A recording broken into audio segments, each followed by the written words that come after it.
నమస్తే, welcome to AGS TV news. నేను ఖచ్చితంగా వైఎస్ఆర్ పార్టీలో ఉంటాను. అందరికీ కూడా చెప్పడం ఏంటంటే, ఇలాంటి ప్రచారాన్ని ఎవరు నమ్మకండి. ఎవరో నాకు గిట్టని వాళ్ళు లేకపోతే ప్రతిపక్షంలో దీన్ని ప్రచారం చేస్తున్నారే తప్ప నేను ఏ పార్టీలో కూడా వెళ్ళడం లేదు. నా కంటెంట్లో ప్రాణం ఉండేంత వరకు మన జగనన్నతోనే ఉంటాను. ముఖ్యంగా మన హిందూపురంలో ఉన్న వైఎస్ఆర్సీపీ కుటుంబ సభ్యులందరికీ కూడా, అన్నలకు, అక్కలకు, తమ్ముళ్లకు అందరికీ కూడా చెప్తున్నాను, దయచేసి ఈ ప్రచారాన్ని ఎవరు నమ్మకండి. మీరు కూడా ఈ ప్రచారాన్ని దయచేసి స్ప్రెడ్ చేయకండి. నేను ఏ పార్టీలోకి వెళ్ళడం లేదు. ముఖ్యంగా మన సీఎం జగన్మోహన్ రెడ్డి అన్న ఒక సాధారణ మహిళగా ఉన్న నన్ను మున్సిపల్ చైర్పర్సన్ చేసినట్లు నేను జీవితాంతం రుణపడి ఉంటాను.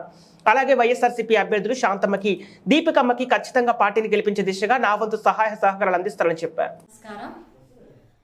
హిందూపురం వైఎస్ఆర్సీపీ కుటుంబ సభ్యులందరికీ కూడా పేరు పేరున నమస్కారాలు తెలియజేస్తున్నాను. గత 2 రోజుల నుంచి మొత్తం అంతా హిందూపురం నుంచి అలాగే జిల్లా వ్యాప్తంగా నుంచి కూడా నాకు చాలామంది కూడా ఫోన్స్ చేస్తున్నారు.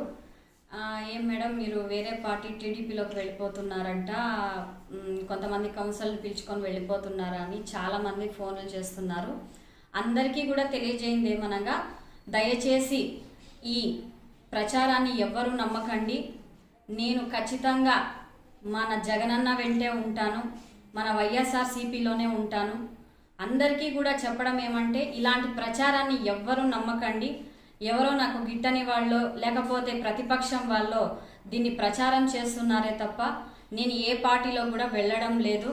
నా కంఠంలో ప్రాణం ఉండేంత వరకు మన జగనన్నతోనే ఉంటాను. ముఖ్యంగా మన హిందూపురంలో ఉన్న వైఎస్ఆర్సీపీ కుటుంబ సభ్యులు అందరికీ కూడా, అన్నలకు, అక్కలకు, తమ్ముళ్లకు అందరికీ కూడా చెప్తున్నాను, దయచేసి ఈ ప్రచారాన్ని ఎవ్వరూ నమ్మకండి. మీరు కూడా ఈ ప్రచారాన్ని దయచేసి స్ప్రెడ్ చేయకండి. నేను ఏ పార్టీలోకి వెళ్ళడం లేదు.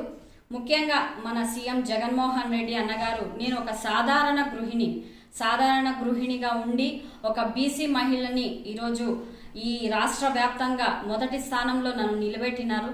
మా సీఎం జగన్మోహన్ రెడ్డి అన్నగారికి ఖచ్చితంగా నేను జీవితాంతం రుణపడి ఉంటాను.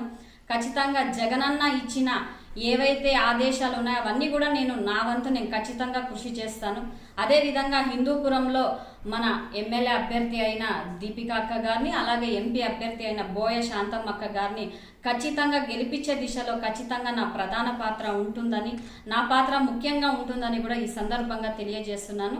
మరొక్కసారి అందరికీ కూడా ఈ వేరే పార్టీలోకి వెళ్ళడమో లేకపోతే వేరే వాళ్ళతో మాట్లాడుతున్నాను అనుకోవడం ఎవ్వరు కూడా నమ్మకండి. ఖచ్చితంగా నేను వైఎస్ఆర్సీపీలోనే ఉంటాను. ఖచ్చితంగా జగనన్న కోసం పనిచేస్తాను.